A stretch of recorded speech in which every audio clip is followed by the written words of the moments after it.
Hello, welcome to Kevlar's Quest, the Morning Life podcast. I'm Kevin Ejezi. Today's quest is why marriage kills sex. Why marriage kills sex. When I say marriage, I don't just mean the legal kind. I'm talking about any long-term committed relationship, especially when two people live together. And here's the truth. Over time, the passion usually cools down. The excitement and intensity of sex often fade. If you do nothing, that's the direction things tend to go. But there are ways to keep the spark alive. And before I share some advice, let's talk about why this cooling happens in the first place. Sex isn't just about pleasure or making babies, it's about bonding. When we are intimate, our bodies release oxytocin, a hormone that helps us feel close and connected. That's why sex feels so powerful in the early days of a relationship. Back then, nothing is guaranteed.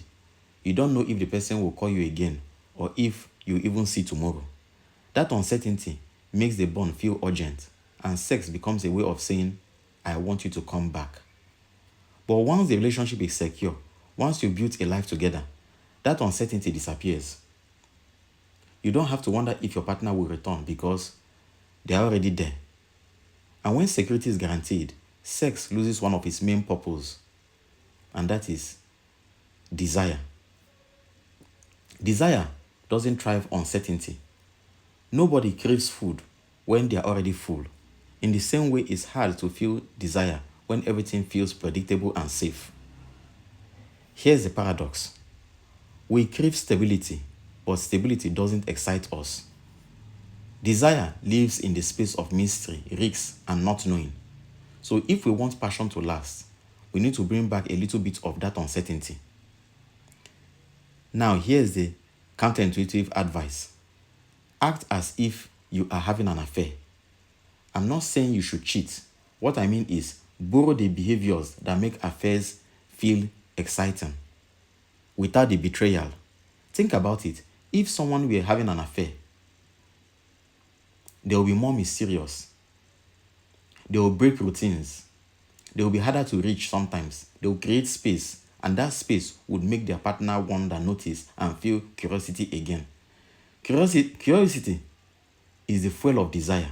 When someone is curious, they will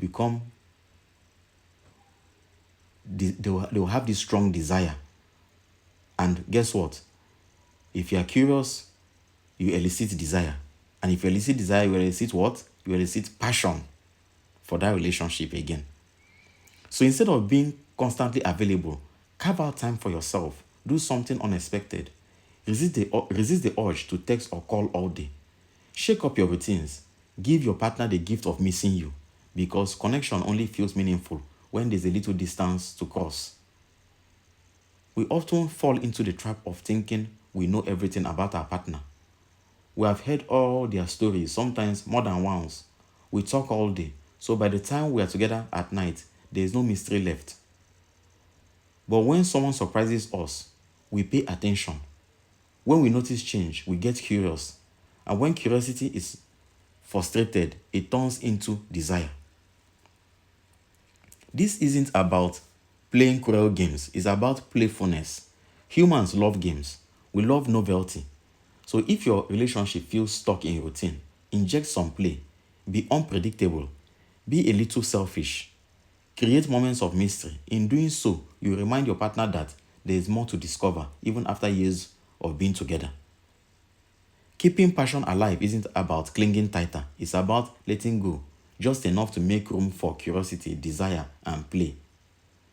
So act as if you were having an affair, not to betray, but to bring back the thrill of the unknown. Because sometimes the best way to keep love alive is to stop being so predictable. Okay, that's our quest for today. Please subscribe, like, and share. Someone out there needs to hear this message. Maybe someone like you. Let's spread strength and clarity to those navigating this journey. We'll talk more in future episodes. Let me know your thoughts. Thanks for listening and take care.